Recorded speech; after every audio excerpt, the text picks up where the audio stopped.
Building your very own bike frame is the dream of many riders, and it just may be more accessible than you'd think. This is part 2 in our how-to guide, and our GCN frame is beginning to take shape. We have our working dimensions, we have our tubes. Now we need to set up the jig, mitre, and then tack the tubes into place. And this is all being done under the watchful eyes of the Bicycle Academy. Andrew, we have our tubes. Can you explain how the jig works? Because none of these are the right length at the moment, are they? No, that's right. So they're all straight-ended. They're not going to fit together and make a nice bike. So what we're going to have to do is cut them and shape them. But before we do that, we need to set this thing up over here. So this is a jig. It's a tool which allows us to hold all of the tubes together in the right position, the same position that we've designed. Okay. It's entirely adjustable. It's something which we can change according to the design that we're creating. So should we take the numbers and set it up right now? Yeah, let's do it. So the way the jig works is that the bottom bracket is our 0, so everything's referenced according to that. Okay. So what we're going to do is we're going to start off by positioning the head tube. So we've got 73 degrees. So if we take this here and adjust it to 73. And then the seat tube, which is also 73.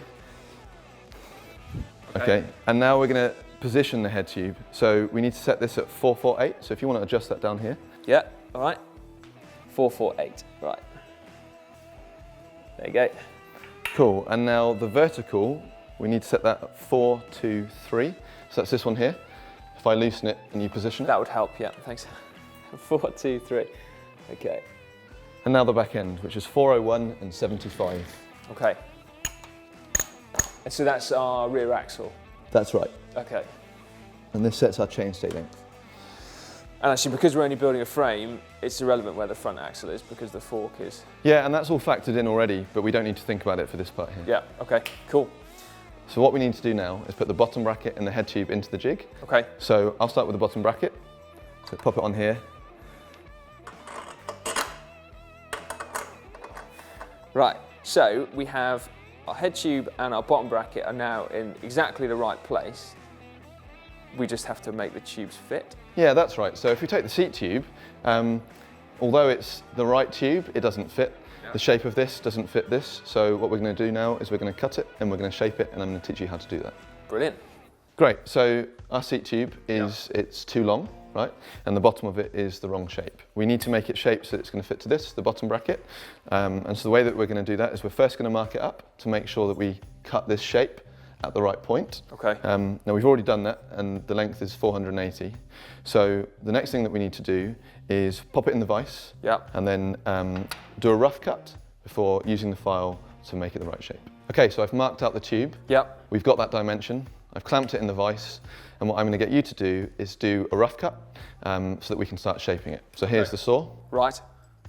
Okay. Over to you. Yeah, you're going to show me how to use it properly, or wait? Yeah, so draw the saw back towards you. Okay, and now forwards, and repeat. Oh, yeah, that almost looks like how I expected sawing to be. Okay, I think I'm at the midpoint. Cool, so now I'm going to rotate it, and we're going to repeat. We've roughed out the tube. Yeah. We've taken off the edges, and now we need to make it fit really well to this tube, the bottom bracket. Okay. So what I'm going to get you to do is follow my lead. You're going to take the file in 2 hands, and you're going to push it across this tube. This time. Absolutely. Repeating this process equally on each side, and then check the 2 fit together. Wherever there's contact, that's a good thing. But if there's a gap, the way that we're going to get rid of that gap is by continuing to file wherever the contact is, so it's touching all the way around. All right, and this is the process of mitring. And this is mitring. Okay. So we're still filing the sides then, by the look of it. Is that right? That's right. Yeah. Okay. All right.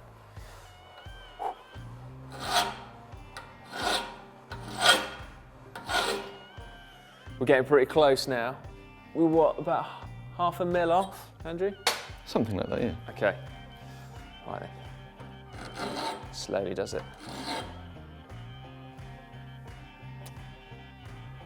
Should we try? Yeah. Right, okay. And then I need to drop the jig down, is that right? That's right. Seat tube. Right, how many more have we got to go? 6 more. 6 more. Starting with the down tube. All right, cool.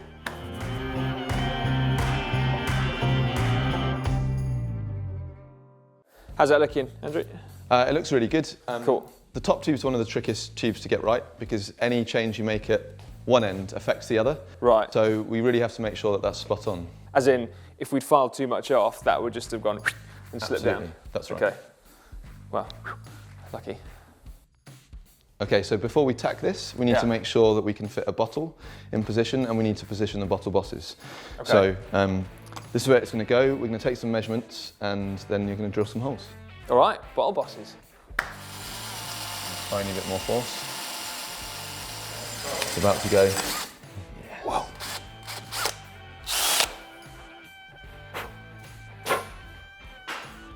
Right, we still don't have a back end on the bike now, but it's time to do some welding, right? Well, actually brazing. Same thing.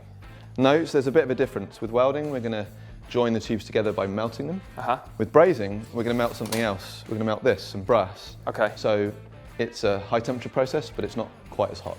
Okay, cool. Now this isn't the point at which these tubes are like completely fused together, is it? No, that's right. So we're just trying to hold them together to the same shape as it is in the jig, so that we can take it out of the jig to do the full braze. Okay. So this is called tacking. Right. And the first thing we need to do is put some flux on every join that we're going to heat up, and then we're going to put little spots of braze in some key places so that we can take it out of the jig. Okay. What does flux do? So flux stops the steel from oxidizing when we put all that heat into it. Okay. We need the steel to be nice and bright so we can get a good quality join.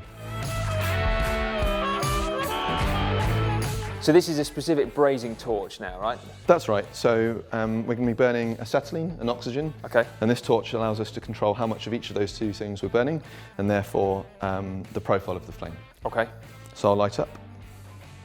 Whoa. Whoa. Whoa. That's like a lightsaber. That's amazing. Rod in place. Yeah. Yeah, bring the flame in. A little closer.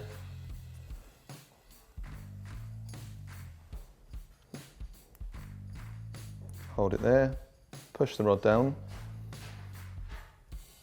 and now twist the torch towards the top tube, or towards the top tube, or the other way. Oh, sorry. 2 ways. Yeah, the top tube as opposed to the seat tube. And stop. Good job. That's a really good tack.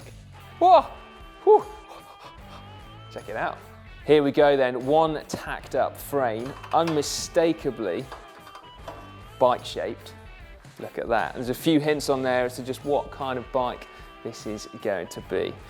So, also some bits on there that you probably don't recognise yet, isn't that right? Yeah, that's right. We made those a bit earlier off camera. It's much easier to do that as sub-assemblies, but we've popped it all together and now it looks like a bike. That's right. So, we're very nearly there. We just have to braze and then we have to finish, which we will cover in part 3. If you want to get through to that section, then click just down there. If you didn't see part 1 of how to build a bike frame, then that is just down there. And then we're off to get another cup of tea because, well, we've been working pretty hard. Whilst we do that, make sure you subscribe to GCN. It's very simple, just click on the globe.